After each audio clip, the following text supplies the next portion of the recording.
In the small town of Kilagiri lived Aunty Apampa, the village gossip. Aunty Apampa, popularly known as the village parrot, because she never keeps quiet. All her kids were all grown up and they all moved to the city. Aunty Apampa isn't in good terms with all of her kids because she used her mouth to scatter the relationship between all her kids and indirectly ruined the relationship and bond that she has with her kids as well. So she's practically childless because all of her kids have moved on with their lives and they never checked up on her. Aunty Apampa is always lonely and she obviously has a lot of time in her hands and lots of negative energy that she uses to scatter the village with her formulated lies and gossips. She would sit in front of her house, observing everyone and greeting everybody with a fake smile and forming over familiarity. Everyone knows her as the gossip and rumor monger. Even those that were reluctant to reply her greetings, she would still greet them the next day. She is that troublesome. Only new neighbors greet her back with a smile because they do not know her true color. She is always the first to be friends with new neighbors and monitoring everybody. She knows when all the neighbors leave for work and when they come back.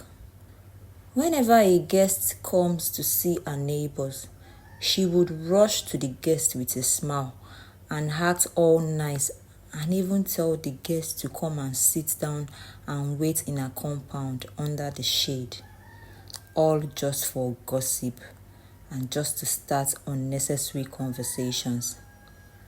And every time, she never gets a thank you from the neighbor because they know her plan is to try to find out new gist. And sometimes, some gullible guest falls for it and they start sharing unnecessary information that she wants to hear. Every week is an opportunity for a new rumor. Last week, she scattered the marriage of a well-respected pastor after she told the wife that her husband brings in different women when she is not around. The week before was the rumor about the carpenter across the street and Mama Palm Oil Rice being in an adulterous relationship. Aunty Apampa doesn't need to see. She will just assume. And once her assumptions are adding up, the headline of the week is ready. She has two other friends, Aunty Kilo and Aunty Ikene. They are all of same age range and jobless as well. The report of Aunty Apampa and her cohort had gotten to the notice of the head chief, and he summoned Aunty Apampa.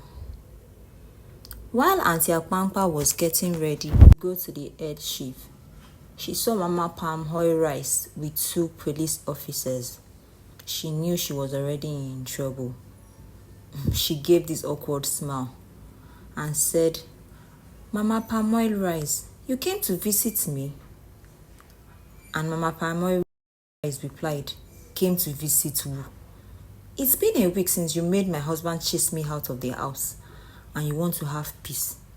It's not possible." And she eased. Aunty Apampa said, "Why are you easing? Are we not friends? You don't even know when someone is playing with you. Is it because of that small issue of last week?" Mama Palm Oil Rice angrily said, "Aunty Apampa, you scattered my home and you called a small issue. As we speak now, my husband has sent me out of the house and you claim it's a small issue." Aunty Apampa said, "My dear friend, don't be angry with me." Mama Palm Oil Rice said, "I'm not your friend. Police is your friend. When you get to the police station, bond very well with them because police is your new friend." One of the police officers came forward and handcuffed Aunty Apampa. Aunty Apampa called on the neighbors.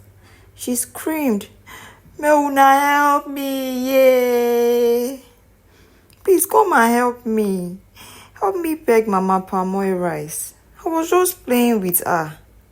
Everyone in the neighborhood ignored her and kept on telling Mama Pamoila Rice, please let them take her to the police station. Hold her very well. They must not release her. Her own is too much. At least Kilagi will be peaceful while she's at the police station. She followed them with tears in her eyes. She spent good 4 weeks with no one to bail her. Kilagiri community was in fact peaceful again. They later released her. She was looking so sick and pale and looking so tattered as well. It looked as if she hasn't eaten all this while. You would think that when she gets home, she would always mind her business. Few minutes away from her house, she heard a woman screaming from the house of Iyamoke. Iyamoke, the woman who molds clay pots for a living. We all know how Aunty Apampa likes to gossip. She ran to the entrance of the room that the noise was coming from. As she was about to enter the entrance, she slipped and fell, and she broke almost all the clay pots beautifully displayed outside by Iyamoke. Iyamoke screamed, and she made sure she dragged Aunty Apampa to the head chief's house.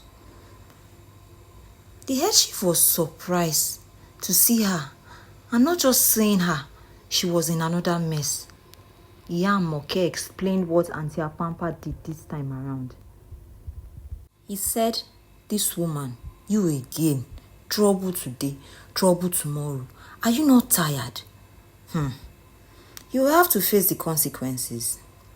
The head chief told her to reach an agreement on how to pay the money, so she agreed on paying the money weekly. The head chief added by saying, remember why you landed in the cell. You landed in the cell for gossip. Please, desist from it. Aunty Apampa nodded, looking so sad, and she left the compound embarrassed. Aunty Apampa became sober, but like they say, a leopard never changed its spots.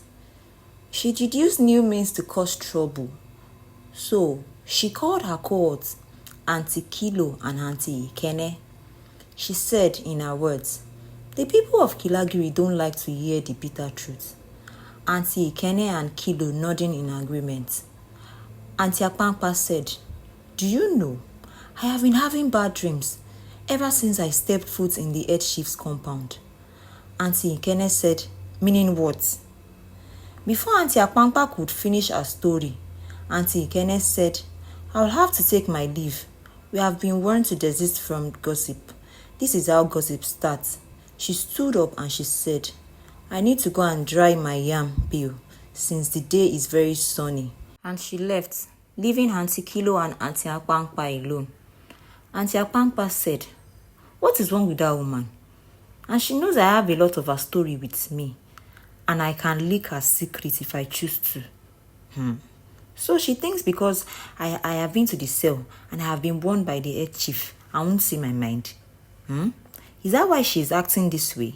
Aunty Kenneth that used to be loyal to me. Now, wow, she said. Aunty Kilo interjected saying, we are friends. We should always keep each other's secrets. Aunty Apampa replied saying, okay, I hear, begrudgingly. Aunty Apampa added, even the head chief safe, I would deal with him. Remember the case of him diverting the community fund? I will bring it up again. Aunty Kilo said, it hasn't gotten to that. She replied, what hasn't gotten to that? He thinks he can ridicule me. I'm waiting for him. Calm down, Aunty Kilo said. Before I forget the main reason I called you, it is because I have been having bad dreams lately. And something just tells me that I have to call the people involved and just tell them. Aunty Kilo said, frowning her face. What are you even saying, Aunty Apampa? You better let that dream stay forever in your head. What's the point of saying it when it is a scary one? Aunty Apampa, don't start another problem so you won't land yourself in trouble again. Don't you get tired? You just got back from cell, which has added a new title to your name. When people want to refer to you, they will call Aunty Apampa the ex-convict. And you're still planning another thing, Kilo said. At this point, I will have to take my leave. Aunty Apampa eased. Aunty Kilo left, and on her way, she decided never to associate with Aunty Apampa anymore. Even after Aunty Apampa was warned, she still went ahead and started giving out new stories and claiming they were the dreams she has been having lately. She would usually call whosoever she chose to pick on for that week and start a story, claiming it's all a dream, that she is only informing the person involved to be careful. Unknown to Aunty Apampa that another trouble was at the door, and this time it was big trouble. A poor widow who also lived in the same community with Aunty Apampa, who had only a boy child named Habina, a boy of age 10, who was an easygoing, well-mannered boy. He was very smart at school and also loved by his peers, very energetic, and he was even part of the school football team. Unfortunately, the poor widow was Aunty Apampa's next target. So she decided to call Abina's mother and started with a forged story, and she called it a dream. She said to the poor widow, "Mama Abina, when I slept this night, all I kept seeing was the face of your boy, that he was sick and looking very weak. Mama Abina, be prayerful." Mama Abina stood up in anger, but she chose not to say a word, and she left. Aunty Apampa, knowing fully well that Mama Abina waited for good 25 years before God finally answered her prayers, blessed her family with Abina. She lost her husband when she was about 8 months pregnant with Abina. Aunty Apampa still didn't have the decency to save this woman from unnecessary fear and not to start her fake story. Abina has always been an active young boy. On that fateful morning, he woke up with rashes all over him, with his temperature spiking high. His mother quickly took him to the hospital. The doctors asked Mama Abina, since when has he been sick? The mother said, just this morning. The doctors didn't believe because Abina was in a critical condition. The doctor said his temperature spiked too high and he's almost going unconscious. The doctor, not wasting time, started treatment immediately. They tried all their best to save him, but he eventually gave up the ghost. Mama Abina screamed and wept and immediately ran to the head chief's compound, screaming from the entrance. The head chief rushed out. Mama Abina narrated everything to the head chief, how Aunty Apampa used her mouth to unalive her only son. The head chief was furious and he instructed that Aunty Apampa should be banished from Kilagiri community and never to step foot in the community again. She pleaded, but the villagers chorused, "She must leave, she must leave, she must leave." Even her cohort were not there to take her side. The head chief said, "The people of Kilagiri has decided, and so shall it be." She wailed, biting her fingers with few of her things on her head, and she vowed to always mind her business. Few minutes later, Mama Abina received a call from the hospital telling her that her boy miraculously woke up and he is ill and healthy. Mama Abina was really happy. He rushed to the hospital. He saw his boy. He hugged him so tight. The chief heard the news and he said, "That is a good reason not to let Apampa step into this community ever again. Imagine her living not even up to 5 minutes. And see the beautiful news we received. She is obviously the bad energy that we never want to see in Kilagiri again. My beautiful viewers, I hope you enjoyed this story and I hope you learned 1 or 2 lessons from this story. And so I would like to hear from you the few lessons you learned from this story, my dear viewers. I said I should just tell you, Joe, you know they pay.